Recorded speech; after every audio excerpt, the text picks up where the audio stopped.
এখন ঈমান খাঁটি বলে নেক আমল করো। আল্লাহ তাআলা এই জায়গায় আমলে সালেহ বলেছেন, আমলে সালেহ সৎকর্ম, নেক আমল। এখন বিষয় হলো, বুজুর্গানে দিন বলেন, একটা মানুষ নামাজ পড়লেই তার নামাজ আল্লাহর কাছে কবুল হয় না। তার মানে আমল করলেই সেটা সৎ আমল হয় না, বরং কিছু শর্তের আলোকে যদি মানুষ আমল করে, ওই আমল অল্প যদি হয়, ওই আমলগুলো যিনি কবুল করে নেন তিনি কে? এখন আমি আপনি আমার আপনার আমল যদি আল্লাহর কাছে কবুল করাতে চাই, এক নাম্বার যেই জিনিসটা লাগবে, বলে আমি আপনি যেই আমল করি না কেন, একমাত্র আল্লাহ তাআলাকে দেখানোর জন্য করতে হবে। দুনিয়ার মানুষকে দেখানোর জন্য যদি কেউ আমল করে, ওই আমল নাজাতের কারণ তো হবেই না, বরং পরকালে শাস্তির কারণ হয়ে দাঁড়াবে। প্রসিদ্ধ হাদিস আমরা সকলেই জানি, নবীজি জানায়া দিয়েছেন, আবু হুরায়রা রাদিয়াল্লাহু তাআলা আনহু থেকে বর্ণিত, কিয়ামতের দিন সর্বপ্রথম একজন শহীদের বিচার করা হবে। রক্তাক্ত অবস্থায় আল্লাহর সামনে হাজির, জিজ্ঞাসা করবে এই অবস্থা কেন?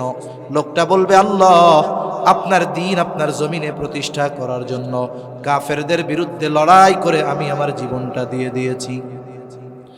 আল্লাহ তাআলা বলবেন, তুমি যে জিহাদ করেছো কেন করেছো? লোকটা বলবে, আল্লাহ আপনার সন্তুষ্টির জন্য করেছি। আল্লাহ তাআলা বান্দার মনের খবর জানে। আল্লাহ তাআলা বলবে, বান্দা তুমি মিথ্যা বলতেছ, আমি জানি তুমি জিহাদ করেছো যাতে করে দুনিয়ার মানুষ তোমার বীরত্বের প্রশংসা করে, তোমাকে বীর বলে, বাহাদুর বলে। বান্দা যে উদ্দেশ্যে জিহাদ করেছো, দুনিয়ায় তুমি তা পেয়ে গেছো। সুতরাং আজকে আমি আল্লাহর তরফ থেকে তোমার জন্য কিছু নাই, তুমি চলে যাও, তোমার ঠিকানা হলো চিরস্থায়ী জাহান্নাম। দুই নম্বরে আল্লাহ তাআলা একজন দানবীরকে ডাকবে। আল্লাহ তাআলা জিজ্ঞাসা করবে, আমি তোমারে সম্পদ দিয়েছিলাম, কি করছো? লোকটা বলবে, আল্লাহ আপনার দেওয়া সম্পদ আমি দান সাদকা করেছি। কেন করেছো? লোকটা বলবে, আল্লাহ আপনার সন্তুষ্টির জন্য করেছি। আল্লাহ তাআলা বলবে, বান্দা তুমি মিথ্যা বলতেছো, আমি আল্লাহ তোমার অন্তরের খবর জানি। তুমি দান করেছো যাতে করে দুনিয়ার মানুষ তোমাকে দানবীর বলে, দুনিয়ার মানুষ যেন তোমার দানের প্রশংসা করে। এই দুনিয়ায় অনেক মানুষ আছে প্রশংসা পাওয়ার জন্য দান করে, আছে না নাই? আমাদের ঢাকার পাশে একটা জেলা, এক মাদ্রাসার মুহতামিম বলতেছে, বলে হুজুর দুঃখের কথা কি বলবো, এক আল্লাহর বান্দা মোটা অঙ্কের একটা অ্যামাউন্ট পাঠাইছে মাদ্রাসার জন্য। বড় প্রোগ্রাম, দেশের শীর্ষস্থানীয় উলামায়ে কেরাম আমার মাহফিলে আসে, হাজার হাজার মানুষের উপস্থিতি। উনি আমারে চিরিকুটের মধ্যে লেখা দিছে, এই টাকাটা মাদ্রাসায় দিলাম, কিন্তু আপনি প্রধান বক্তা যখন বয়ান শুরু করবে তার আগে নামটা ঘোষণা দিয়া কইয়া দিয়েন। এখন হুজুরের ব্যস্ততায় আর বলতে মনে নাই। এইবার মাদ্রাসার রিসিট কাইটা ওনারে রিসিট দিয়া দিছে, এই যে রিসিট। উনি কয় রিসিট লাগবে না, আমার টাকা ফেরত দেন। বলে কেন? বলে আপনারে কইছিলাম প্রধান বক্তার আগে আপনি নামটা ঘোষণা দিয়া দিবেন, দেন নাই কেন? এই জন্য আমার টাকা ফেরত দিয়া দেন। এইরকম আল্লাহর বান্দাও দুনিয়ায় আছে। 2 বছর আগে যশোর এলাকায়, যশোর বলে একজন দাঁড়াইছে মেম্বারিতে, দেখবেন যখন কেউ নির্বাচন করবে এই সময় খুব দান সাদকা করে বেশি, ঠিক কিনা বলেন? মসজিদে মসজিদে করে বেশি, মাদ্রাসায় যায় বেশি। কারণ এদেশের মানুষ যারা ক্ষমতায় আসে, ওরা ইসলামের বিরোধিতা করলেও নির্বাচনের সময় ঠিকই চিন্তা করে। ইনু মেনন এরাও নির্বাচনের সময় টুপি লাগাইয়া সালাম আলাইকুম দিত, ঠিক কিনা কন? ওরা তো আর শুদ্ধভাবে সালাম দেয় না, কি কইতো? সালাম আলাইকুম। এই যে নাস্তিক, এই কমিউনিস্ট, এরাও টুপি মাথায় দিত। কেন? কয় এদেশের মানুষের অন্তরে যে দ্বীনের প্রতি মোহাব্বত আছে ওরা বুঝে, ঠিক কিনা কন? এরপরে দুর্ভাগ্যক্রমে ওই মেম্বার হইতে পারে না, এক মসজিদে দিয়েছিল ফ্যান, খোঁজ পাইছে ওই এলাকার কেউ ভোট দেয় নাই, আস্তে কইরা মসজিদ থেকে ফ্যান খুলে নিয়ে আসছে। চিন্তা কইরা দেখেন এইরকম দানবীরও আমাদের দেশে আছে না নাই? আল্লাহ তাআলা বলবে, বান্দা তুমি যে উদ্দেশ্যে দান করেছো দুনিয়ায় তুমি তা পেয়ে গেছো। আজকে আমি আল্লাহর তরফ থেকে কিছু নাই, তুমি চলে যাও, তোমার ঠিকানা হলো জাহান্নাম। এরপরে একজন কারি সাহেবকে ডাকবেন, আলেমকে ডাকবে, জিজ্ঞাসা করা হবে কি ব্যাপার, ইলম শিখছো কেন, কোরআন কেন শিখেছো? লোকটা বলবে, আল্লাহ আপনার সন্তুষ্টির জন্য শিখেছি। আল্লাহ তাআলা বলবে, বান্দা তুমি মিথ্যা বলতেছো, আমি আল্লাহ তোমার অন্তরের খবর জানি। তুমি ইলম শিখেছো, কোরআন শিখেছো যাতে করে দুনিয়ার মানুষ তোমাকে আলেম বলে, হাফেজ বলে, তোমার তিলাওয়াতে যেন তারা বাহবা দেয়, তোমার বয়ান শুনে যেন বাহবা দেয়, তোমার যেন শাইখুল হাদিস বলে, মুফাসসিরে কোরআন বলে। যে উদ্দেশ্যে ইলম অর্জন করেছো দুনিয়ায় তুমি তা পেয়ে গেছো। আজকে আমি আল্লাহর তরফ থেকে তোমার জন্য কিছু নাই, তুমি চলে যাও, তোমার ঠিকানা হলো চিরস্থায়ী জাহান্নাম। এত বড় বড় আমল আল্লাহর সন্তুষ্টির জন্য না করার কারণে কোনো দাম নাই। আল্লাহ তাআলা কোরআনুল কারীমের মধ্যে জানায়া দেন, এই যে আমরা দুনিয়ায় যে আমলগুলো করি সব আমল আল্লাহর সামনে হাজির করা হবে। আল্লাহ তাআলা বলেন, ওয়াকাদিমনা ইলা মা আমিলু মিন আমালিন ফাজআলনাহু হাবাআম মানসুরা। আমরা যেই আমলগুলো করি ওই আমলগুলো আল্লাহর সামনে হাজির করা হবে। কার সামনে? জোরে কোন বলেন তো। ওই আমলগুলো যদি আল্লাহর জন্য না হয়, মানুষের জন্য হয়, আল্লাহ তাআলা কি বুঝতে পারবেন কি পারবেন না? কোন আমল যদি জাল আমল হয় আল্লাহ তাআলা ধইরা ফেলতে পারবে। দেখেন, একজন লোক গেছে ব্যাংকে 1 লক্ষ টাকার বান্ডিল নিয়া, ওই বান্ডিলের মধ্যে 20টা ঢুকায় দিছে জাল টাকার নোট। এখন ব্যাংকের মধ্যে যেই মেশিন আছে ওই মেশিন শুধু টাকা গনে তা না, টাকা জাল হইলেও ধরতে পারে কি পারে না। এইবার মেশিনের মধ্যে দিয়া দিছে, একটু পরে কিরে মেশিন সিগন্যাল দিছে, জাল টাকা বের করছে। চিন্তা করে অনাকাঙ্ক্ষিত একটা হয়েই যাইতে পারে, এবং আখিরাতের জন্য কল্যাণ করা হয়। সকলে বলি আমিন। সম্মানিত উপস্থিতি, যে আয়াতখানা আপনাদের খেদমতে তিলাওয়াত করেছি, উক্ত আয়াতের মধ্যে আল্লাহ সুবহানাহু ওয়া তাআলা ইমানদার নারী এবং পুরুষ যদি আমলে সলেহ করে, সৎ কর্ম করে, আল্লাহ তাআলা এই ইমানদার নারী এবং পুরুষদেরকে 2 ধরনের পুরস্কার দেওয়ার ঘোষণা দিয়েছেন। কয় ধরনের? 2 ধরনের পুরস্কার দেওয়ার ঘোষণা আল্লাহ তাআলা দিয়েছেন। এক ধরনের পুরস্কার আল্লাহ তাআলা দিবেন দুনিয়ায়, আর এক ধরনের পুরস্কার আল্লাহ তাআলা দিবেন আখিরাতে। একটা মূল নীতি বলা যেতে পারে যে আমরা এই বিষয়টা সব সময় মনে রাখব, যে আমরা যখন আল্লাহ তাআলার কোনো আদেশ মান্য করব, এক কথায় আমরা যদি দ্বীনের উপরে নিজেদেরকে পরিচালিত করি, এই দ্বীন মেনে চলার কারণে শুধু উপকার আখিরাতে হবে বিষয়টা এমন নয়, বরং আল্লাহ সুবহানাহু ওয়া তাআলা তার হুকুম আহকাম মেনে চলার কারণে, ভালো কাজ করার কারণে দুনিয়ায়ও আল্লাহ তাআলা কিছু প্রতিদান দিবেন। তবে বাস্তবতা হলো, কোনো ভালো কাজের পূর্ণ প্রতিদান আল্লাহ তাআলা দুনিয়াতে দেনও না, দেওয়া সম্ভব নয়। আবার যারা মন্দ কাজ করে, খারাপ কাজ করে, তাদের এই খারাপ কাজের, পাপাচারের পরিপূর্ণ শাস্তি আল্লাহ তাআলা দুনিয়ায় দেন না, অল্প কিছু দেন। তবে এই মন্দ কাজের পরিপূর্ণ প্রতিদান আল্লাহ তাআলা দিবেন আখিরাতে। অনুরূপভাবে যারা নেকের কাজ করে, ভালো কাজ করে, তাদের এই ভালো কাজের প্রতিদানও আল্লাহ তাআলা পরিপূর্ণভাবে দিবেন আখিরাতে। একথা আল্লাহ তাআলা কোরআনুল কারীমের মধ্যেই বলেছেন, ওয়া ইন্নামা তুওয়াফাউনা উজুরাকুম ইয়াউমাল কিয়ামাহ। কিয়ামতের দিন মানুষকে তার কর্মের পূর্ণ প্রতিদান দেওয়া হবে।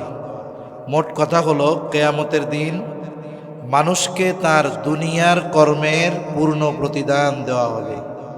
কেউ যদি ভালো কাজ করে, ভালো কাজের পূর্ণ প্রতিদান দেওয়া হবে আখিরাতে। কেউ যদি মন্দ কাজ করে, তাহলে এই মন্দ কাজের পূর্ণ প্রতিদানও আল্লাহ তাআলা দিবেন কখন? আখিরাতে।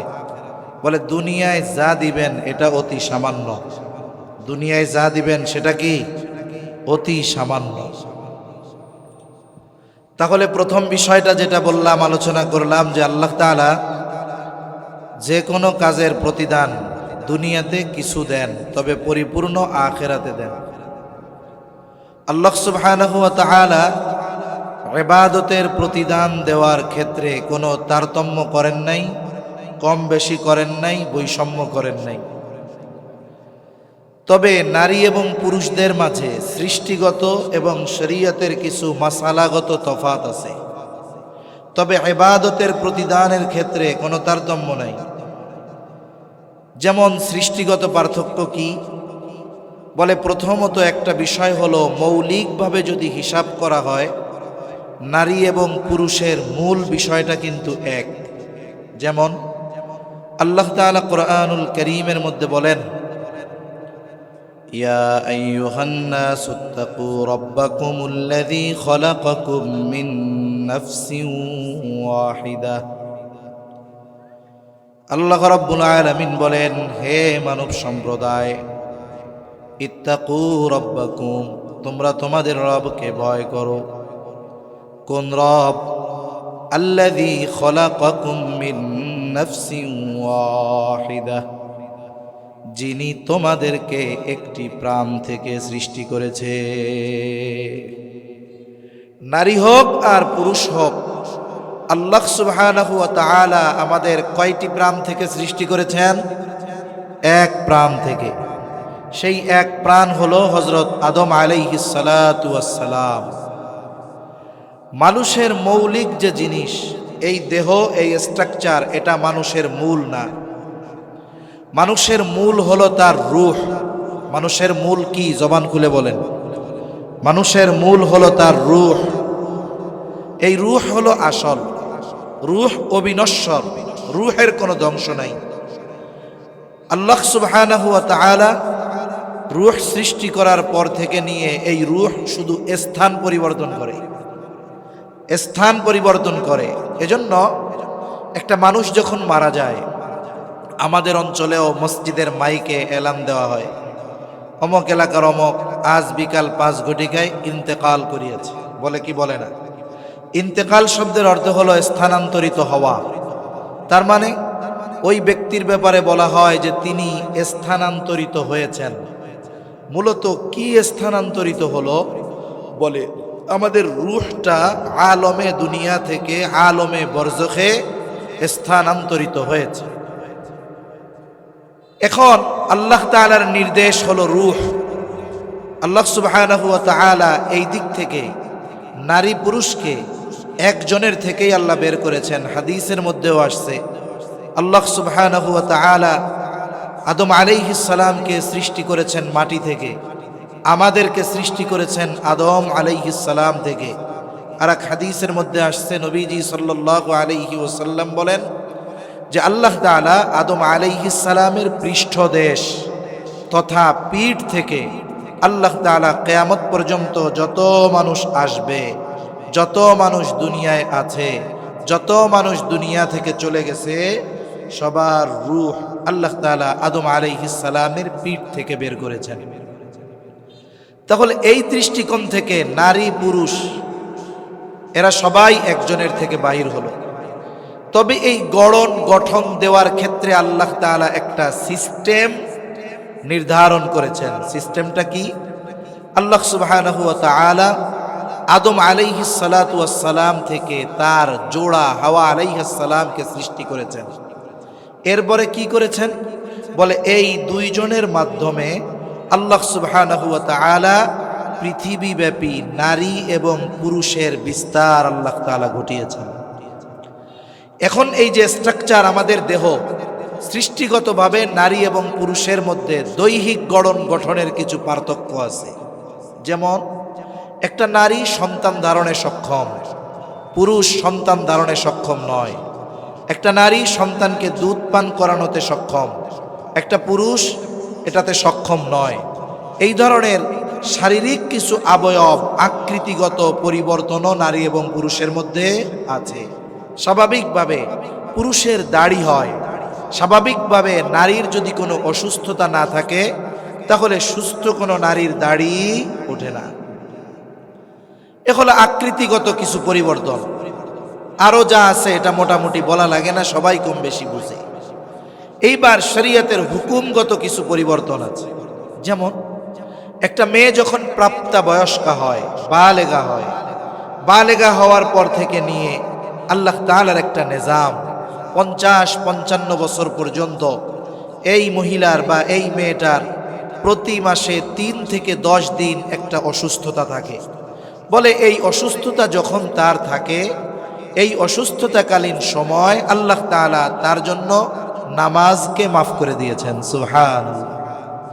আরেকটা কি, যেটা নিয়ে ইসলাম বিদ্বেষীরা সবচাইতে বেশি ইসলামের উপরে আঘাত করে, তারা বলতে চায় সম্পদ বন্টনের ক্ষেত্রে ইসলাম নারীদেরকে ঠকিয়েছে, পুরুষদেরকে জিতিয়েছে। নাউজুবিল্লাহ বলেন। আপনারা কথা মনে হয় বুঝেন নাই, কথা বুঝতে পারছেন? বলেন তো, ইসলাম সম্পদ বন্টনের ক্ষেত্রে নারীদেরকে যদিও দৃশ্যমান দেখা যায় কম দিয়েছেন, তবে ইসলাম কি নারীদেরকে ঠকিয়েছে নাকি? ইসলাম নারীদের ঠকায় নাই, বরং হিসাব যদি করা হয় ইসলাম নারীদেরকে জিতিয়ে দিয়েছে। কেমনে জিতাইছে? মনে করেন একটা লোক 20,000 টাকা, কত টাকা জবাব দিতে হবে, কত টাকা? 40,000 টাকা। আর একজন চাকরি করে, তার বেতন হলো 20,000 টাকা। বলেন তো 40,000 বেশি না 20,000 বেশি? 40,000 বেশি। কিন্তু যেই ব্যক্তি 40,000 টাকা বেতন পায়, মাস শেষে দেখা যায় তার খরচ এত বেশি যে মাস শেষে 40,000 শেষ হওয়ার পরে মাঝে মধ্যে আরো মানুষের কাছ থেকে কর্জ করা লাগে। আর যার 20,000 টাকা বেতন, আলহামদুলিল্লাহ 10,000 টাকায় তার মাস চলে যায়, মাস শেষে তার ডানে আরো 10,000 থাকে। বলেন তো বছর শেষে 40,000 বেতনওয়ালা লাভবান না 20,000 বেতনওয়ালা লাভবান? কেন? বলে উনি যদিও বেতন পায় বেশি, ওনার খরচও বেশি। 20,000 টাকাওয়ালা লাভবান কেন? বলে উনি বেতন যদিও কম পায়, যা পায় তার থেকে অর্ধেক খরচ, এই জন্য বাকি অর্ধেক ওনার পকেটে থেকে যায়। যারা এই কথা বলে ইসলাম নারীদেরকে ঠকিয়েছে, এরা মনে হয় ইসলাম পূর্বকালীন সময় নারীদের অবস্থা সম্পর্কে জানে না। যদি এরা ইসলাম পূর্বকালীন সময় সামাজিকভাবে নারীদের অবস্থার কথা জানত, তাহলে এই মানুষগুলো এই কথা বলার দুঃসাহস করত না যে ইসলাম নারীদেরকে ঠকিয়ে দিয়েছে। ইসলাম পূর্বকালীন সময় তো একটা কন্যা সন্তান হলে তার বেঁচে থাকারই অধিকার ছিল না। বাইতুল্লাহ যারা গিয়েছেন, বাইতুল্লাহর পশ্চিম সাইডের দিকে একটা খোলা জায়গা আছে। এই জায়গাতে জাহেলিয়াতের সময় যদি কারো কন্যা সন্তান হতো, তাহলে ওই জায়গায় কন্যা সন্তানকে জীবন্ত পুঁতে ফেলা হতো। এমনকি কোরআনুল কারীমের মধ্যে আল্লাহ তাআলা জানিয়ে দিয়েছেন, ওয়াইদা বুশিরা আহাদুহুম বিল উনসা যাল্লা ওয়াজহুহু মুসওয়াদ্দা ওয়া হুয়া কাযীব। আরে যখন কাউরে সুসংবাদ দেওয়া হইতো যে তোমার একটা কন্যা সন্তান হইছে, ওর চেহারা তখন আর হাস্য উজ্জ্বল থাকতো না। ওর চেহারাটা আমাদের বাংলার মানে উপমা দিয়ে বলি, চেহারাটা কড়াইয়ের কালির মতো হয়ে যাইত। ও যতক্ষণ না ওই কন্যা সন্তানকে জীবন্ত পুঁতে ফেলতে পারতো, ততক্ষণ ওর মনে শান্তি আসতো না। কন্যা সন্তান হওয়াকে সে নিজের সম্মানের জন্য হানিকর মনে করত। কন্যা সন্তান হওয়াকে সে নিজের জন্য লজ্জার কারণ মনে করত। কন্যা সন্তান যদি হইতো, লজ্জায় সে ঘর থেকে বের হতো না, মানুষদেরকে মুখ দেখাইতো না। এটা ইসলাম পূর্বকালীন সময়। তার মানে ওই সময় নারীর বেঁচে থাকারই অধিকার ছিল না। ইসলাম আসলো, নবীজি সাল্লাল্লাহু আলাইহি ওয়াসাল্লাম নারীদের অধিকার প্রতিষ্ঠা করলেন। প্রথমত নারীদেরকে বেঁচে থাকার অধিকার দিলেন। পুরুষদেরকে জানিয়ে দিলেন, তোমার 2টা কন্যা যদি হয়, 2টা কন্যাকে ভালো মতো তুমি বড় করো, একে দিন শেখাও, দিনদার পাত্রের হাতে তুলে দাও, তাহলে কি হবে? বলে তুমি 2টা জান্নাতের মালিক হয়ে যাবে। সুবহানাল্লাহ। এখন যদি কারো বেশি হয় তাহলে কি হবে? বলে যতগুলা হবে ততগুলার ব্যাপারে যদি যথাযথভাবে পিতা দায়িত্ব পালন করে, আল্লাহ তাআলা ততগুলো জান্নাতের মালিক তারে বানায় দিবে। সুবহানাল্লাহ বলেন। ইসলাম পূর্ববর্তীকালীন সময় কোন নারী যখন মা হতো, মা, এই মা হিসাবেও তার অধিকার প্রতিষ্ঠিত ছিল না, কিন্তু আল্লাহ তাআলা নারীকে মায়ের অধিকার দিলেন। অধিকারটা কত? এক লোক এসে নবীজির কাছে জিজ্ঞাসা করতেছেন, আমার কাছে সবচাইতে বেশি হক প্রাপ্য কে? রাসূল সাল্লাল্লাহু আলাইহি ওয়াসাল্লাম বললেন, উম্মুকা, তোমার মা। সে জিজ্ঞাসা করে, সুম্মা মান, এরপরে কে? নবীজি আবার বললেন, তোমার মা। সে আবার জিজ্ঞাসা করতেছে, সুম্মা মান, এরপরে কে? নবীজি আবার বললেন, তোমার মা।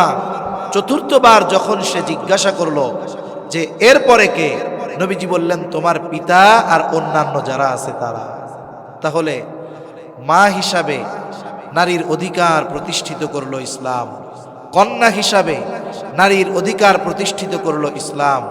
আবার দেখেন, জাহেলিয়াতের সময় স্ত্রী হিসাবেও একটা নারীর অধিকার সমাজে ছিল না, কিন্তু ইসলাম স্ত্রী হিসাবেও নারীর অধিকার প্রতিষ্ঠিত করেছে। শুধু তাই না, গোটা হায়াতে একটা মেয়ের কোনো খরচ নেই। একটা মেয়ের কোনো কি নাই? খরচ নাই। মনে করেন একটা মেয়ে যখন দুনিয়ায় ভূমিষ্ঠ হলো, দুনিয়ায় আসলো, প্রথমত কন্যা সন্তান হওয়ার কারণে পিতার প্রতি সুসংবাদ, এরে মানুষ করো, দিনদার পাত্রের হাতে তুলে দাও, জান্নাতের মালিক হয়ে যাও। এখন এই সন্তান, কন্যা সন্তান বাবার বাড়িতে আছে, এখন তার পরিচয় হলো সে একটা সন্তান, একটা মেয়ে। এখন এই পিতা এই সন্তান তথা এই মেয়ের যাবতীয় খরচ বহন করতে বাধ্য। কতদিন? বলে তার বিবাহ না হবে যতদিন। বিবাহ যদি 20 বছরে হয় 20 বছর পর্যন্ত, 25 বছরে হলে 25 বছর পর্যন্ত, 30 বছরে হলে 30 বছর পর্যন্ত, যদি 35 বছরেও বিবাহ না হয়, বলেন তো ওই পিতা 35 বছর পর্যন্ত ওই কন্যার খরচ বহন করতে বাধ্য কি বাধ্য নয়? বাধ্য। কিন্তু একটা ছেলে যদি হয়, ছেলের ক্ষেত্রে কি হবে? বলে একটা পিতা ছেলের খরচ বহন করতে বাধ্য ততদিন, ছেলে নাবালেগ থাকবে যতদিন। একটা ছেলে সর্বোচ্চ কয় বছরে বালেগ হয়? হাদিসের মধ্যে আসছে আহাদ্দুল বুলুগ, বালেগ হওয়ার সর্বশেষ সময়সীমা হলো 15 বছর। কত বছর? জোরে বলেন, আরো জোরে, কত বছর? 15 বছর। এই যে গতকাল না পরশুদিন ঢাকার কেরানীগঞ্জে চুনুকুটিয়ায় একটা ব্যাংক ডাকাতির ঘটনা ঘটছে। অনেকে হয়তো জানেন, অনেকে হয়তো জানেন না। এরা কি করছে? খেলনা পিস্তল নিয়ে গেছে আর কি ডাকাতি করতে। যারা গেছে, একজনের বয়স 18-র কোঠায়, আর একজনের বয়স 16-র কোঠায়, কিন্তু এদের অপরাধ অনুযায়ী এদেরকে শাস্তি দেওয়া যাবে না। কেন? বলে সরকারের বালেগ হওয়ার নির্ধারিত সময় হলো 18 বছর। এখন এদেরকে ধরা হবে কিশোর।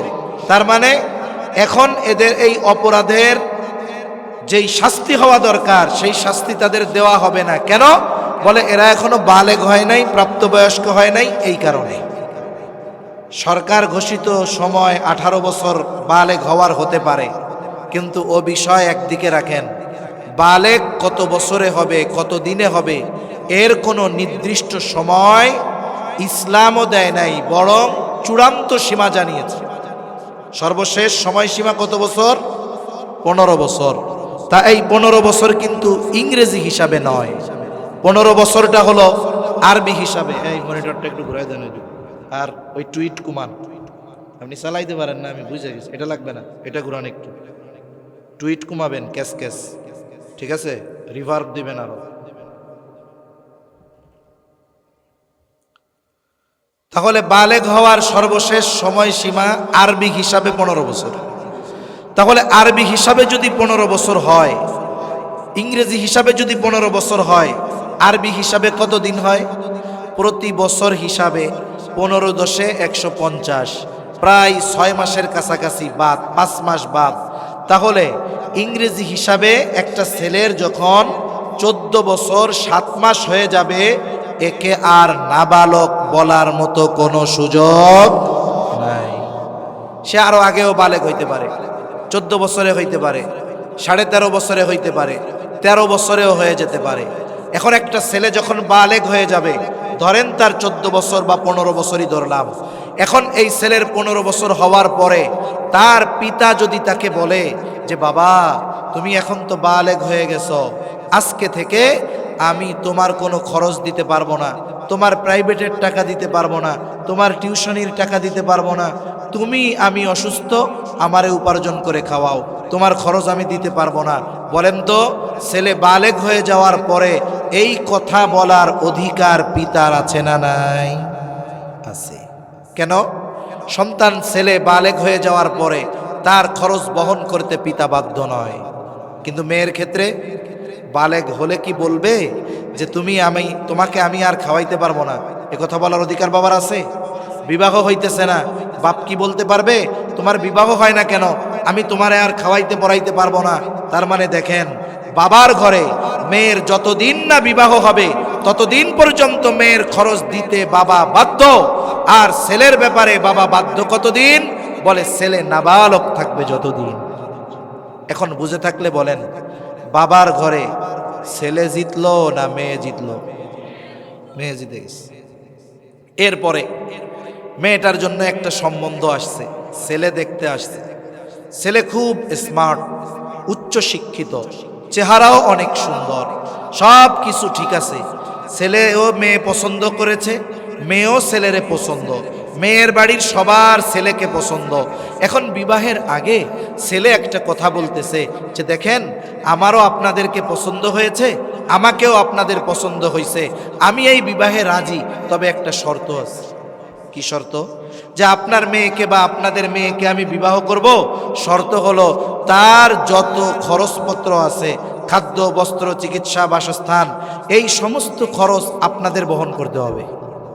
বলেন তো, এই প্রস্তাব যদি কোনো ছেলে কোনো মেয়ের বাবাকে দেয়, মেয়ে যদি কালো হয়, মেয়ে যদি খোড়াও হয়, মেয়ে যদি বোবাও হয়, বলেন তো ওই বাপ ওই সুদর্শন ছেলের সাথে মেয়ে বিবাহ দিবে? বরং এই প্রস্তাব যদি এই জায়গায় কেউ দেয়, আগে তারে ধরে পিটানি দিবে। ঠিক কিনা কন? যে বিবাহ করতে আসছো আর তুমি বিয়া করবা আর খরচ চালামো আমি, বেটা ভাগ এখান থেকে। তার মানে একটা ছেলে তো এই বিবাহের ব্যাপারে কবুল বলে তখন, এর আগে ওই মেয়ের খাদ্য, বস্ত্র, চিকিৎসা, বাসস্থান সহ মৌলিক যত চাহিদা আছে সব কিছু পূরণ করার প্রতিশ্রুতিবদ্ধ হয়ে এরপরে সে কবুল বলতে পারে। ঠিক কিনা কন? এখন মেয়েটা কোথায় গেল? স্বামীর ঘরে। বলেন তো, স্বামীর ঘরে যাওয়ার পরে তার সব খরচ চালাতে বাধ্য কে? স্বামী। আল্লাহ না করুন কারো ব্যাপারে যদি এমনটা হয়ে যায় যে মেয়েটার বিবাহ হয়েছিল, মেয়েটা ওই বাড়িতে সংসার করতে পারে নাই। আমাদের সামাজিক কিছু রোগ আছে, নিম্ন মন মানসিকতা আছে আমাদের। যেমন কারো যদি বিবাহ বিচ্ছেদ হয়, কোনো মেয়ে যদি তালাক প্রাপ্ত হয়, একতরফাভাবে আমরা তালাকের জন্য ওই মেয়েটাকে দোষারোপ করতে থাকি। এটা ঠিক নয়। বিবাহ বিচ্ছেদ অনেক সময় মেয়ে নয়, অন্য কারণেও হতে পারে। যেমন আমাদের দেশে অনেক দিনদার বাবা আছে, মেয়েটাও দিনদার, বাপও দিনদার, কিন্তু বিবাহ দেওয়ার সময় যখন কোনো মালদারের পক্ষ থেকে প্রস্তাব আসে, দিনদার বাবা তখন আর দিন টোকায় না, তখন মাল টোকায়। কথা ভুল বললাম নাকি? আছে না এরকম অনেক বাবা? এখন যদি কেউ বলে ভাই আপনি দিনদার, আপনার মেয়েটাও আলেমা দিনদার, আপনি এরকম একজন বদ্দিনের সাথে বিয়া দিলেন কেন? অসুবিধা নাই, টাকা পয়সা আছে তো, ঠিক হয়ে যাবে। এখন মনে করেন ওই মেয়েটা চট্টগ্রাম শহরে থাকে, স্বামীর ডুপ্লেক্স বাড়ি আছে, খুব আলিশান বাড়ি। এখন ওই মেয়েটা ওই বাড়িতে গিয়ে দেখে যে তার স্বামী এবং স্বামীর পরিবারের মধ্যে দ্বীনের কোনো বালাই নাই। স্বামী পরনারীতে আসক্ত, স্বামী মাদকাসক্ত, প্রতিদিন রাতে ওই বাড়িতে মদের আসর বসায়, এমনকি স্বামী তাকে জোরাজুরি করে, তার বন্ধুদের সামনে তার চেহারা অনাবৃত করে বন্ধুদের সামনে নিয়ে যেতে চায়। বলেন তো এই রকম একটা বাড়িতে যতই আলিশান ব্যবস্থা থাকুক না কেন, একজন দিনদার মেয়ের জন্য ওই বাড়িটা ছোটখাটো জাহান্নামের মতো হয়ে যাবে কি যাবে না? এখন মেয়ে সংসার করতে পারে নাই, বিবাহ বিচ্ছেদ হয়ে গেছে, আবার বাবার বাড়িতে আসছে। আমাদের সমাজের সমস্যা কি? দুইজন লোক কথা বলতেছে, একজন বলে যে অমক চাচা দিনদার, কিন্তু ওনার মেয়েটারে বিয়া দিছিল এক মালদারের সাথে, কিন্তু মেয়েটা খুব ভালো, মেয়েটা খুব ভালো মেয়ে। এখন আরেকজন পাশের থেকে মুখটা বাঁকা করে বলবে, ইতারে বালানো খোঁজ, আপনাদের ভাষায় বলতেছে আর কি, ইতারে গম ন খোঁজ, বালামাইয়া হইলে তালাক খাইতো না, ঠিক কিনা বলেন? কি বলে যে ভালো মেয়ে যদি হইতো তাহলে তো স্বামীর ঘর করতে পারতো, ভালো মেয়ে হইলে কি তালাক খাইতো? এখন বলেন তো এই মেয়েটা যে তালাক প্রাপ্তা বা বিবাহ বিচ্ছেদ হয়েছে, এই জন্য কি মেয়েটার কোনো দোষ আছে? দোষ নাই। এজন্য এই বিষয়টা আমরা খেয়াল রাখবো। একটা মেয়ে যদি স্বামীর ঘর না করতে পারে, সে যদি তালাক প্রাপ্তা হয় বা বিবাহ বিচ্ছেদ হয়, একতরফা ভাবে এই বিবাহ বিচ্ছেদের জন্য কোনো মেয়েকে দোষারোপ করা যাবে না। এখন আল্লাহ না করুক স্বামীর ঘর থেকে বিবাহ বিচ্ছেদ হয়েছে, এখন আবার বাবার ঘরে আসছে। শরীয়ত কি বলে? শরীয়ত বলে পুনরায় যতদিন এই মেয়েটার আবার বিবাহ না হবে, ততদিন আবার তার বাবা তার খরচ বহন করতে বাধ্য। আর যদি তার সংসার জীবন ভালো মতো চলে, আল্লাহ তাআলা তাকে সন্তান দান করলেন, স্বামী ইন্তেকাল করলেন, এখন ছেলেরা আছে। আরে শরীয়ত সন্তানদের ব্যাপারে কঠোরভাবে জানিয়ে দিয়েছে যে তুমি তোমার এই মায়ের খেদমত যথাযথভাবে করবা। শুধু তাই না, মাকে আচরণের মাধ্যমেও কোনো কষ্ট দেওয়া যাবে না। এই জন্য নবীজি সাল্লাল্লাহু আলাইহি ওয়াসাল্লামও কঠোর আরোপ করেছেন। প্রসিদ্ধ একটা হাদিস, রমজান মাস আসলে আমরা অধিকাংশ সময় বলি, নবীজি খুতবা দেওয়ার জন্য মেম্বারে উঠতেছেন আর আমিন বলতেছেন। পরপর 3 বার নবীজি আমিন বললেন, কিন্তু কোন কারণে বললেন কেউ জানে না। সাহাবায়ে কেরাম জিজ্ঞাসা করলো, ইয়া রাসূলুল্লাহ, আপনি মেম্বারের সিঁড়ি অতিক্রম করতেছিলেন আর আমিন বলতেছিলেন, কারণটা কি? নবীজি যেই কারণ উল্লেখ করেছেন এর মধ্যে একটা কারণ হলো, যেই ব্যক্তি তার মা বাবা উভয়কে বার্ধক্য অবস্থায় পেল অথবা উভয়ের মধ্যে একজনকে পেল, কিন্তু তাদের খেদমতের মাধ্যমে সন্তুষ্টি অর্জন করতে পারল না, নবীজি জিবরাইল আলাইহিস সালাম দোয়া করতেছে যে ওই ব্যক্তি ধ্বংস হোক, আর নবীজি বলেছেন আমিন। এখন বলেন তো, দোয়া করেছে রুহুল আমিন আর আমিন বলেছে রহমাতুল লিল আলামিন, এই দোয়া যে কবুল হয়েছে কোনো সন্দেহ আছে নাকি? এই জন্য যখন একটা মা বার্ধক্যকালে উপনীত হয়ে যায়, সন্তানদেরকে আল্লাহ তাআলা আদেশ দিয়েছেন যে এই মা বা বাবা বা উভয়ে যদি থাকে, তাদের সাথে সদাচরণ করবা, ভালো ব্যবহার করবা। তাদের আচরণের দ্বারা যদি তুমি বিরক্ত হও, কষ্ট পাও, খবরদার বিরক্তি প্রকাশক সর্বনিম্ন শব্দ উফ এটাও জবান দিয়ে বাহির করবা না। তাদের সাথে খারাপ আচরণ করবা না। ফালা তাকুল্লাহুমা উফফিন ওয়ালা তানহারহুমা, খবরদার তাদেরকে ধমকের সুরে তাদের সাথে কথা বলবা না। ওয়াকুল্লাহুমা কওলান কারীমা, তাদের সাথে আদবের সাথে উত্তমভাবে কথা বলবা। চিন্তা কইরা দেখেন, আল্লাহ সুবহানাহু ওয়া তাআলা পিতা মাতার সাথে সদাচরণের কথা উল্লেখ করতে গিয়ে ইহসান শব্দটা ব্যবহার করেছেন। আল্লাহ তাআলা বলেন, ওয়া কাযা রাব্বুকা আল্লা তা'বুদু ইল্লা ইয়্যাহু ওয়া বিল ওয়ালিদাইনি ইহসানা। আল্লাহ তাআলা পিতামাতার ব্যাপারে, তাদের সাথে আচরণের ব্যাপারে ইহসান শব্দ ব্যবহার করেছেন, ইনসাফ শব্দ ব্যবহার করেন নাই। ইনসাফ কি? বলে আপনি আমারে যতটুক দিয়েছেন, বোঝানোর জন্য বলি, আপনাকে আমি ততটুক ফেরত দিলাম। আর ইহসান কি? বলে আমারে যতটুক দিয়েছেন তার চাইতে বেশিটা আমি ফেরত দিলাম। পিতা মাতার সাথে ব্যবহার কেমন হবে? বলে তারা আমার সাথে যত ভালো ব্যবহার করেছে অতটুকু ফেরত দিলে হবে না, বরং তার চাইতে বেশি ফেরত দিতে হবে। সর্বোচ্চ ভালো আচরণ পিতামাতার সাথে করতে হবে। তার মানে বলতেছিলাম যে একটা নারী যখন স্বামী মারা যায়, তার যদি সন্তান থাকে, আল্লাহ তাআলা স্পেশালভাবে আইন প্রয়োগ করে দিয়েছেন যে এই মায়ের সন্তুষ্টি অর্জনের জন্য যা কিছু করা লাগবে তুমি করবা। কারণ কি বলে, এই মা তোমার জান্নাত অথবা জাহান্নাম। এই জন্য যেই সন্তানেরা দিনদার, তাদের জীবন চলে যায় যাক, সব কিছু চলে যায় যাক, তারা পিতা মাতার সন্তুষ্টি অর্জনের জন্য সর্বোচ্চ চেষ্টা করে। মূল কথা হলো, একটা নারী সে যখন জন্ম নেয় থাকে বাবার ঘরে, বিবাহের পরে চলে যায় স্বামীর ঘরে, এরপরে স্বামী ইন্তেকালের পরে সে থাকে তার সন্তানদের কাছে। এই গোটা হায়াতে প্রথমে তার সব খরচ বহন করার দায়িত্ব হলো তার বাবার, তারপরে স্বামীর, তারপরে সন্তানের। গোটা হায়াতে তার কোনো খরচ নাই। তার মানে আল্লাহ তাআলা তার জন্য যতটুকু দিয়েছেন ততটুকুই তার থেকে যায়, তার থেকে একটুও খরচ করা লাগে না। কিন্তু একটা পুরুষ দেখেন, একটা সময় সে সন্তান থাকে, একটা পুরুষ যখন সন্তান দেখা যায়, বিবাহ হওয়ার আগেই তাকে উপার্জন করা শুরু করে দিতে হয়। এইবার সে তার মা বাবার জন্য ব্যয় করে। এরপরে এই পুরুষটা যখন বিবাহ করে, তার স্ত্রীর জন্য ব্যয় করা শুরু করে। সন্তান যখন হয়, সন্তানের জন্য ব্যয় করে। তার মানে যদিও দেখা যায় আল্লাহ তাআলা নারীর দ্বিগুণ পুরুষকে দিয়েছেন, কিন্তু পুরুষের ব্যয় এত বেশি, এত বেশি ব্যয় করার পর পুরুষের ডানে আর কোনো কিছুই থাকে না। আর নারীকে যদিও দেখা যায় দিয়েছেন পুরুষের অর্ধেক, কিন্তু কোনো খরচে ইসলাম তাকে বাধ্য করে নাই। যার কারণে নারীর জন্য যতটুকু নির্ধারণ করা আছে পুরোটুকুই নারীর মালিকানায় থেকে যায়।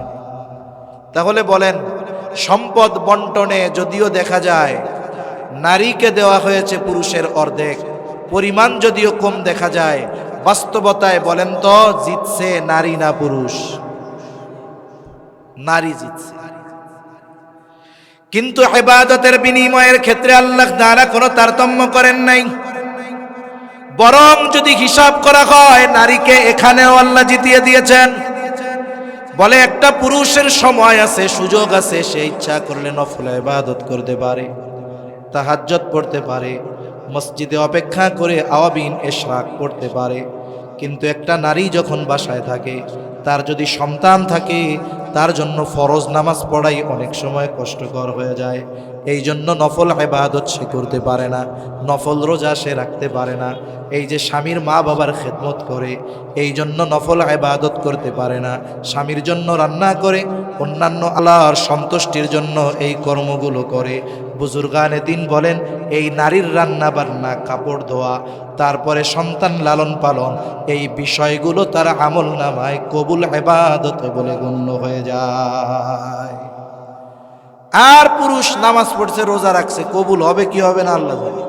কিন্তু সে যদি তার এই গৃহস্থলী কাজগুলো আল্লাহর সন্তুষ্টির জন্য করে, বলে এগুলাও তার আমল নামায় কবুল ইবাদত বলে যোগ হয়। হিসাবে এই জায়গাও নারী জয়ী, ঠিক কিনা গো? যাই হোক, আমার আয়াতের মূল আলোচনার দিকে যাই। আল্লাহ রাব্বুল আলামিন বলেন, মান আমিলা সালিহাম মিন যাকারিন আও উনসা ওয়া হুয়া মুমিন। আল্লাহ রাব্বুল আলামিন বলেন, মান আমিলা সালিহা, যে নেক আমল করে, মিন যাকারিন আও উনসা, নারী হোক অথবা পুরুষ, ওয়া হুয়া মুমিন, আর সে মুমিন। সোজা কথায় হলো, মুমিন নারী অথবা পুরুষ যদি আমলে সালেহ করে, তাহলে এই মুমিন নারী অথবা পুরুষের জন্য কয় ধরনের পুরস্কার? জোরে গণ, জোরে বলেন কয় ধরনের? আপনারা কি সজাগ আছেন? আসেননি? তাকবীর দেন তো, নারায়ে তাকবীর, আরো জোরে নারায়ে তাকবীর। মোটামুটি একটু মনে হয়েছে ঘুম ভাঙছে আপনাদের। আপনারা নারায় তাকবীর দেন না, ওই পাশ দিয়া টঙ্গীর মাঠে নারায় তাকবীর কইয়া হুজুর কই পিড়ে সাইজ করে ফেলতেছে। তাহলে ইমানদার নারী অথবা পুরুষ যদি আমলে সালেহ করে, কয় ধরনের পুরস্কার? জোরে বলেন কয় ধরনের?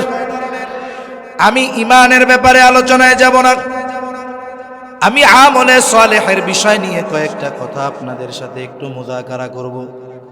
প্রথম বিষয় হলো, ঈমান তো সবচাইতে দামি এক সম্পদ। বলে ঈমান যদি না থাকে কোনো ভালো কাজ আল্লাহ তাআলার কাছে আখেরাতে প্রতিদান পাওয়ার যোগ্য বলে বিবেচিত হয় না। এই দুনিয়ায় কাফেররাও অনেক ভালো কাজ করে, কাফেররা অনেক দান সাদকা করে, বলে এদের ভালো কাজের প্রতিদান কি হয়? বলে আল্লাহ যা দিবে পুরাটুকি দুনিয়ায় দিয়ে দেয়, আখেরাতে ওদের জন্য কিছু নাই। কেন? বলে আখেরাতের খাতা খুলতে হইলে ইমানদার হওয়া লাগবে, ঠিক কিনা বলে? আর ইমানদার যদি নেক আমল করে দুনিয়ায়ও কিছু দেয়, আখেরাতে আল্লাহ পরিপূর্ণ দেন। এই জন্য আমার আপনার আমলগুলোকে যদি আখেরাতে প্রতিদান পাওয়ার যোগ্য হিসাবে গড়ে তুলতে হয়, ঈমান লাগবেই লাগবে, এটা কম্পালসারি শর্ত, লাগবেই লাগবে। সাথে সাথে এই ঈমানটাকে আমরা শিরিক মুক্ত রাখবো, কারণ শিরিক মুক্ত ঈমান এটা যদি না থাকে, ঈমান যদি ত্রুটি বিচ্যুতি হয়, ঈমানের মধ্যে যদি ত্রুটি বিচ্যুতি থাকে, দেখা যাবে আমার আমলগুলো আল্লাহ তাআলার কাছে গ্রহণযোগ্য হবে না। এই জন্য আমাদের ঈমানকে ত্রুটি মুক্ত রাখার জন্য সর্বপ্রথম জরুরি যেই কাজটা, সেটা হলো সকল ধরনের শিরিক থেকে বেঁচে থাকা। এখন আপনি শিরিক থেকে বেঁচে আছেন, সম্ভবত তাফসীরে রুহুল মাআনির মধ্যে আসছে, কথা জেহেনে আসতো তাই বলি। কিয়ামতের দিন এক লোক আল্লাহর সামনে হাজির হবে, এর কোনো আমল নেই, একেবারে এ টু জেড কোনো আমল নেই। আল্লাহ সুবহানাহু ওয়া তাআলা শুধুমাত্র এই ব্যক্তির আমল কি? বলে ও কোনোদিন আল্লাহর সাথে শিরিক করে নাই, শুধুমাত্র এই কারণে আল্লাহ তাআলা কিয়ামতের দিন তারে মাফ করে দিবে। সুবহান আল্লাহ তাআলাও বলছে, ইন্নাল্লাহা লা ইয়াগফিরু আন ইউশরাকা বিহি ওয়া ইয়াগফিরু মা দুনা যালিকা লিমান ইয়াশা। হায়রে, কেউ যদি আল্লাহর সাথে শিরিক না করে, এই শিরিক ব্যতীত বাকি যত গুনাহ আছে আল্লাহ তাআলা যদি চান গুনাহগুলো মাফ করে দিবেন, কিন্তু শিরকের গুনাহ করে তাওবা করে না, আল্লাহ তাআলা গুনাহগুলো ক্ষমা করবে না।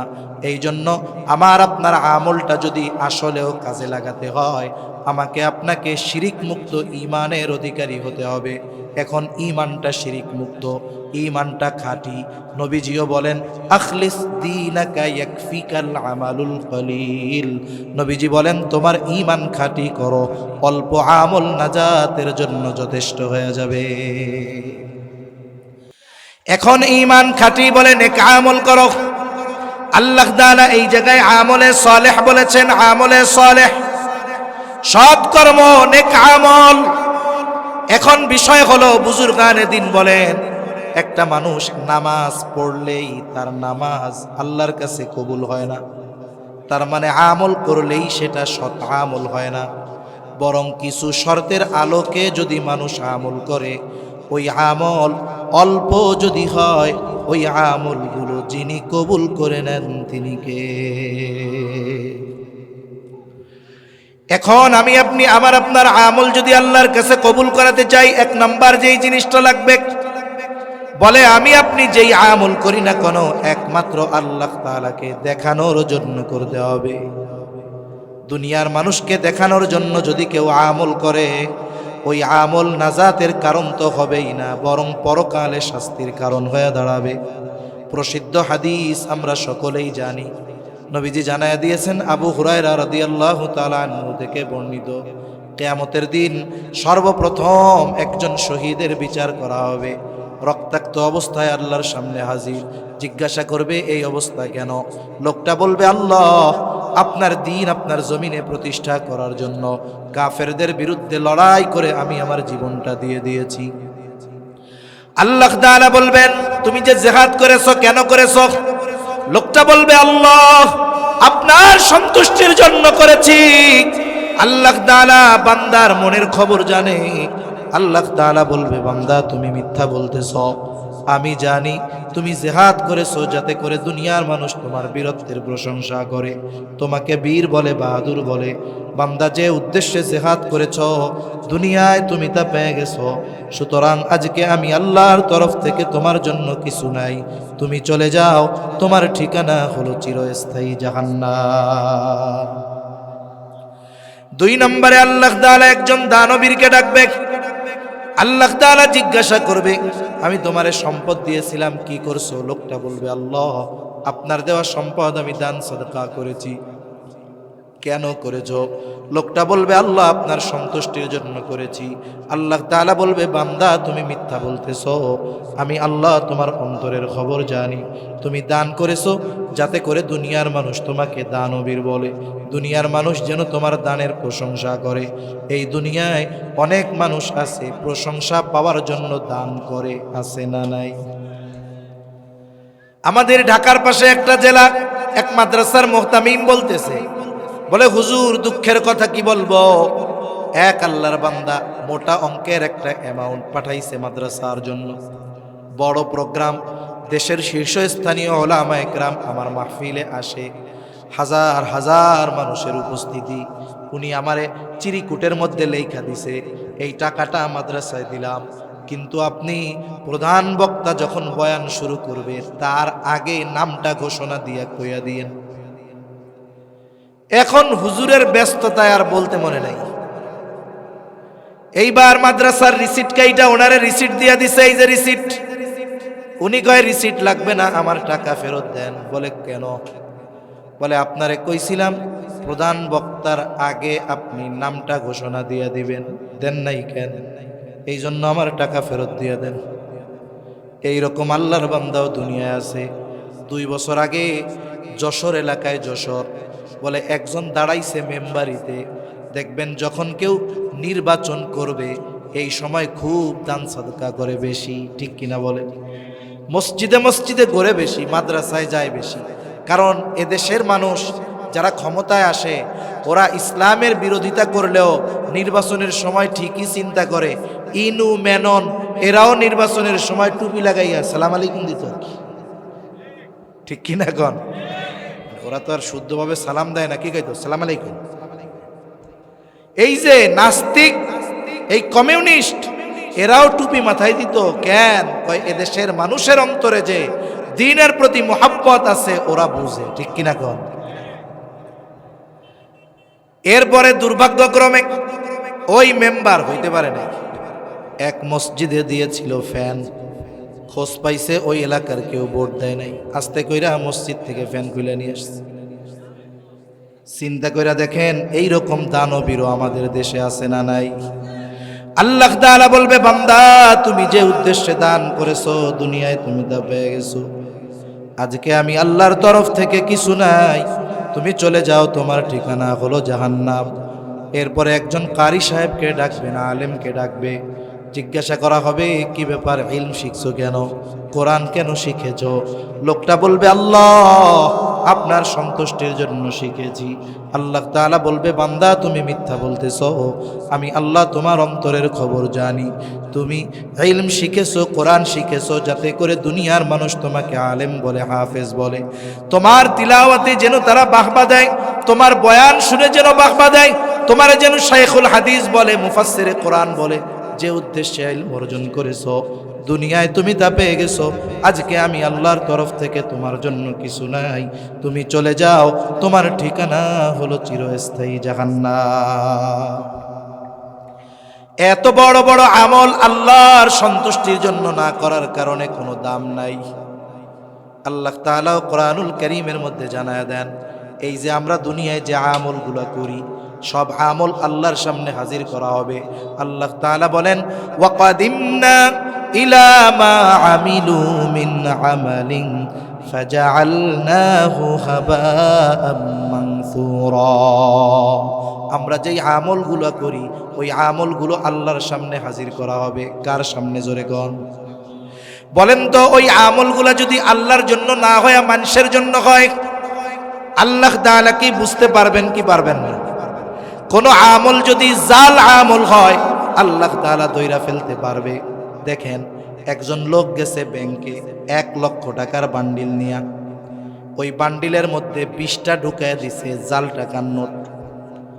এখন ব্যাংকের মধ্যে যেই মেশিন আছে ওই মেশিন শুধু টাকা গোনে তা না, টাকা জাল হইলেও ধরতে পারে কি পারে না। এইবার মেশিনের মধ্যে দিয়া দিছে, একটু পরে কিরে মেশিন সিগন্যাল দিছে, জাল টাকা বের করছে। চিন্তা করে অনাকাঙ্ক্ষিত একটা হয়েই যাইতে পারে।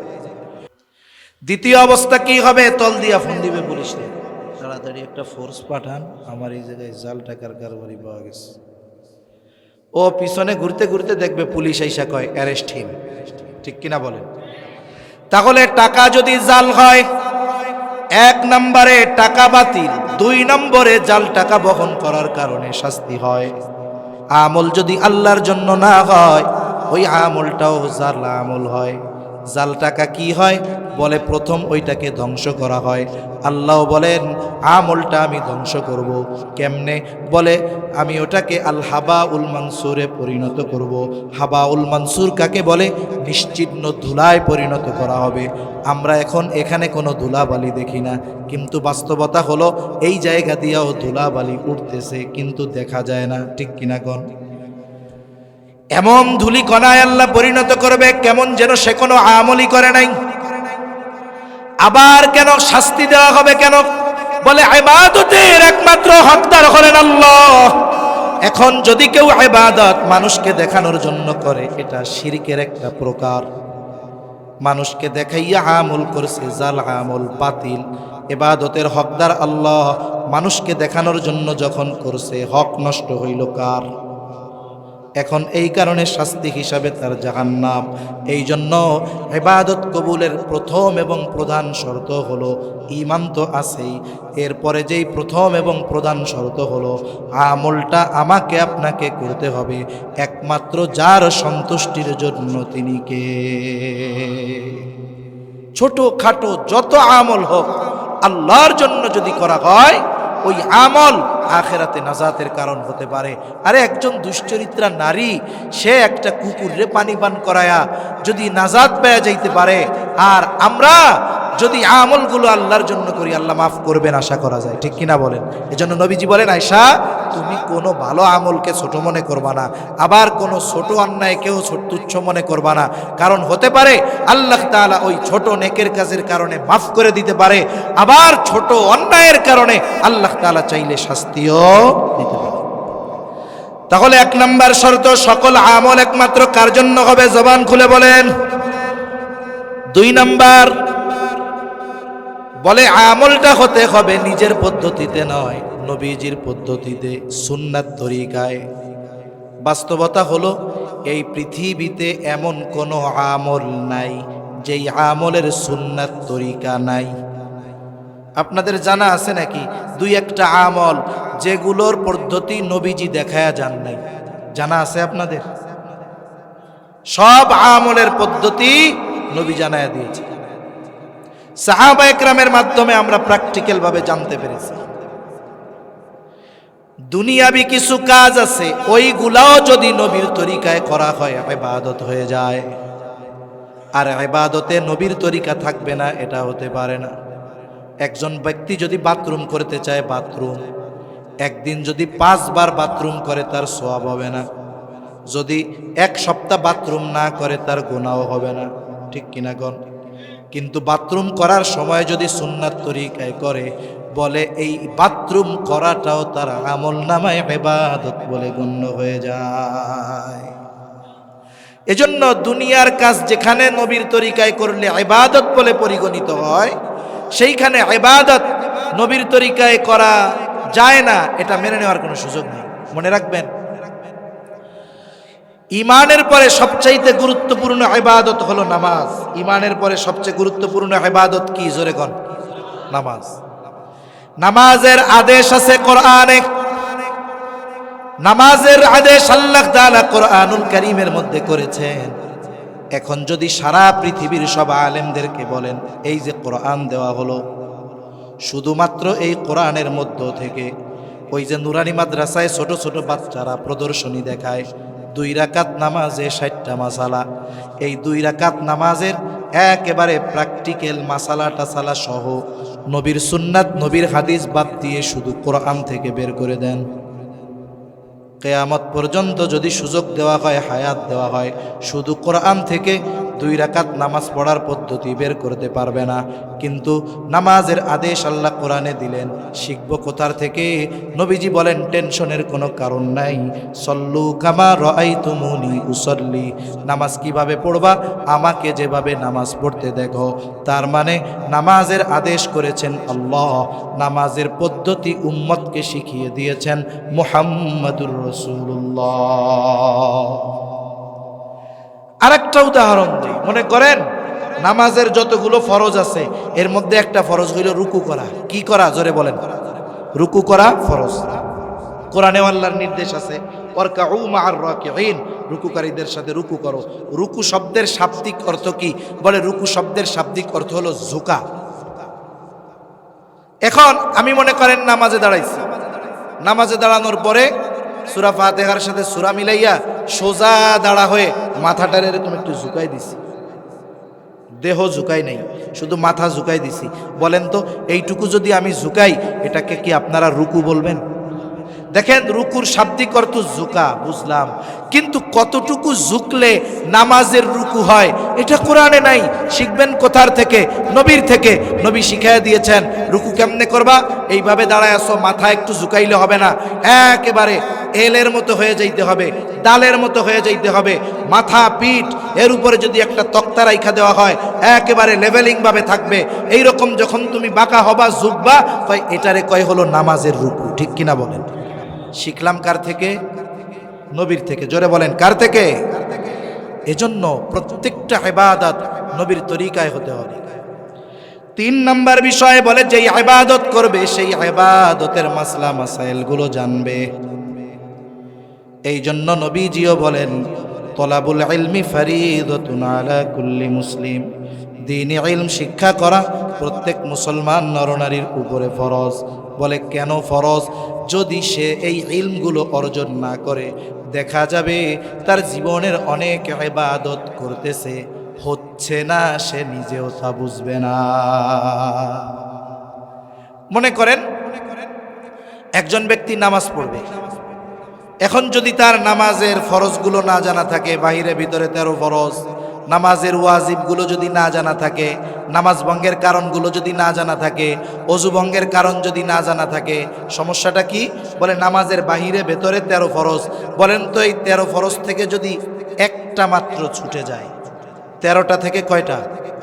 বলেন তো তার নামাজ থাকবে না যাবে? ব্যান্ড বাতিল।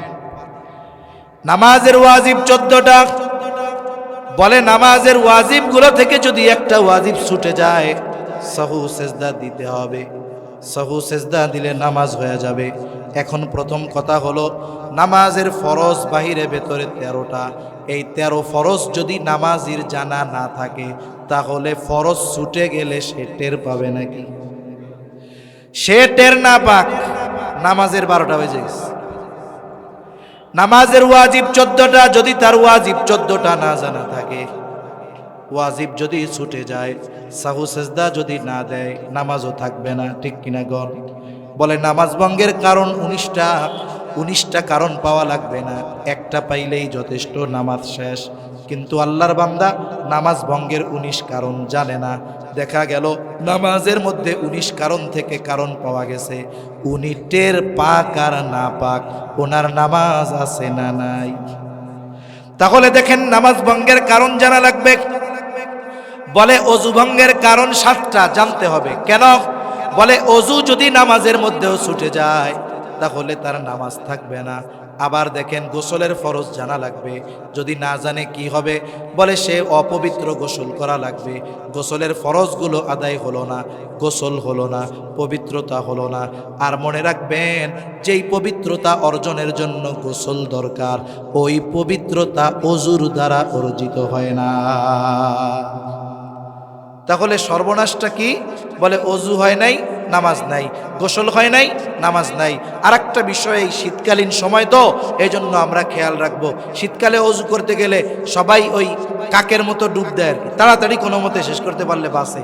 কিন্তু শীতকালীন সময়ে মানুষের ত্বকটা রুক্ষ থাকে, শুকনা থাকে, যার কারণে দেখা যায় যে অনেক সময় পানি ঢালছে উপর দিয়ে চলে গেছে, জায়গাটা ভিজে নাই, পা ফেটে গেছে, পায়ের ফাঁকের মধ্যে পানি ঢুকে নাই।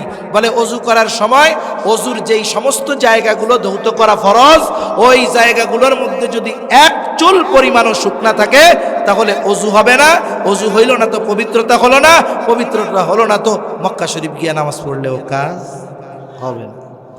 এজন্য মাসালা মাসাইল জানার দরকার আছে না নাই?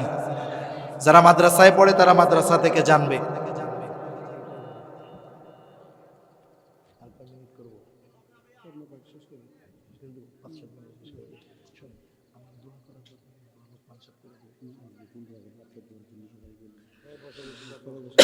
তারপরে দেখেন মাসলা মাসাইল শিখতে হবে কি হবে না? শিখবেন কোথায়? বলে একদল তো মাদ্রাসায় শিখে। আগের আমলে খানকায় গিয়ে শেখাটা সহজ ছিল, কিন্তু জামানা এখন এরকম, অনেক পীর সাহেবের কাছে মুরিদ হওয়ার পরে সারা জীবনে পীর সাহেবের হাত ধরেও একবার মুসাফা করা যায়, ঠিক কিনা বলেন? এখন মুরব্বী যারা শিখবেন কোথায়? বলে শেখার একটা তো জায়গা ছিল, দাওয়াত ও তাবলীগের মেহনত, এই জায়গাও তো কত ঝামেলার মধ্যে আছি।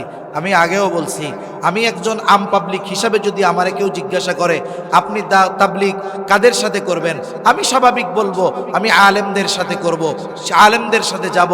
কেন যাব? বলে প্রথমত যাব তাদের সাথে গেলে তাদের যে জ্ঞানের আলো, ইলমের আলো, তাদের সাথে কিছুদিন থাকার কারণে হলেও এর প্রভাব আমার মধ্যে আসবে, ঠিক কিনা বলেন? আরে মিয়া, চম্বুকের সাথে যদি লোহা কিছুদিন লাগা থাকে, ওই লোহার মধ্যেও চম্বুকের কিছু আকর্ষণ শক্তি যায় কি যায় না? আর এখনকার যে পরিস্থিতি, আমি আর লম্বা কথায় গেলাম না, এখন যে আলেমদের সাথে কেন যাওয়া দরকার, এখন আর ওয়াজ করা লাগবে না, মানুষ এখন এমনিই বুঝতেছে, ঠিক কিনা বলেন? এখন আর এতাআতি নাই। এক গ্রুপ হইল সন্ত্রাসী, আর এক গ্রুপ হইল আলমী শুরা, ওলামা একরামের তত্ত্বাবধানে যেটা পরিচালিত হয়। এজন্য আমরা এই দেশে দাওয়াত ও তাবলীগের কাজ চলবে, এটা বন্ধ করার ক্ষমতা কারো নাই। তবে এই দাওয়াত ও তাবলীগের মেহনত ওলামা একরামের তত্ত্বাবধানে চলবে ইনশাআল্লাহ। কেন চলবে? বলে এই দেশে তাবলীগের মেহনত ওলামা একরামের মাধ্যমে এসেছে। এদেশে তাবলীগ শুরু হয়েছে কার দ্বারা? বলে সদর সাহেব হুজুর শামসুল হক ফরিদপুরি রহমাতুল্লাহি আলাইহি, ওনার মাধ্যমে শুরু হয়েছে কাজ। কহরডাঙ্গায় ওইখানে আমির বানাইছেন আব্দুল আজিজ রহমাতুল্লাহি আলাইহিকে। এরপরে প্রথম মারকাজ হলো বাগেরহাটের মোল্লাহাট থানার উদয়পুর মাদ্রাসা। আরে বলে যেই কাজ পৃথিবীব্যাপী বিস্তৃত, ওই কাজের মারকাজ যদি কোনো দেশে একটা প্রত্যন্ত অঞ্চলে হয়, হয় না। বলে এদেশের কাজ এমন এক জায়গায় মারকাজ হতে হবে যেখান থেকে চতুর্দিকে আলো ছড়াবে। যেমন দেখেন, ফ্যাক্টরি হইল চট্টগ্রাম, হেড অফিস হইল ঢাকা, ঠিক কিনা বলেন? ফ্যাক্টরি কই? Chittagong, head office Dhaka. বলে কেন? বলে এইখানে হেড অফিসটা হইলে গোটা দেশে আমার ব্যবসা পরিচালনা করা সহজ হবে। তাহলে মারকাজ যদি কেন্দ্রবিন্দু ঢাকায় হয়, দাওয়াতের কাজ করা সহজ হবে। এরপরে পরামর্শ করে বাংলাদেশে সর্বপ্রথম 1966 সালে ওই যে কাকরাইল, ওই জায়গায় প্রথম ইজতেমা হয়, এরপরে ওইখানে ওই যে মারকাজ হলো। তাহলে দেখেন, লম্বা ইতিহাস বলার সময় নাই, মূল কথা হলো এই দেশে দাওয়াত ও তাবলীগের মেহনত শুরু হয়েছে ওলামা একরামের হাত ধরে। এখন যখন আমরা কিছুদিন সুযোগ দিয়েছি, এই সুযোগের অপব্যবহার করে দাওয়াত ও তাবলীগের মধ্যে কিছু অসাধু লোক ঢুকে নিজেদের মন গড়া ব্যাখ্যা আর উল্টাপাল্টা যখন করছে, ওলামা একরাম চিন্তা করছে এইবার আর ওই গুড়ির নাটাই ওদের হাতে দেওয়া যাবে না, আবার আমাদের হাতে আনতে হবে। সঠিকভাবে মানুষকে দ্বীনের কথা বলে দ্বীনের পথে পরিচালনা করার ব্যবস্থা নিতে হবে, ঠিক কিনা বলেন? কেন নিতে হবে? বোঝা গেছে যে ওরা কেমন করে ঘুমন্ত মানুষদের উপরে আক্রমণ করে নির্বিচারে হত্যা করেছে। এরপরে 4 নম্বর বিষয়, যদি ইবাদত কবুল আল্লাহর কাছে করাতে হয়, অবশ্যই অবশ্যই উপার্জন এবং খাবারটা হালাল হতে হবে। এই দুইটা যখন হালাল, তখন এই 4 শর্ত পূরণ। বুজুর্গানে দিন বলেন, এই 4 শর্ত ঠিক রেখে ঈমান ঠিক, এই 4 শর্ত ঠিক। এখন যারা আমল করবে তাদের আমল যিনি কবুল করে নেবেন তিনি কে? আল্লাহ তাআলা বলেন, ইমানদার নারী অথবা পুরুষ যখন আমলে সালেহ করবে, পুরস্কার 2 ধরনের। প্রথম ধরনের পুরস্কার হলো দুনিয়ায়। আল্লাহ তাআলা বলেন দুনিয়ায় কি পুরস্কার? ফালানুহিয়ান্নাহু হায়াতান তাইয়্যিবা।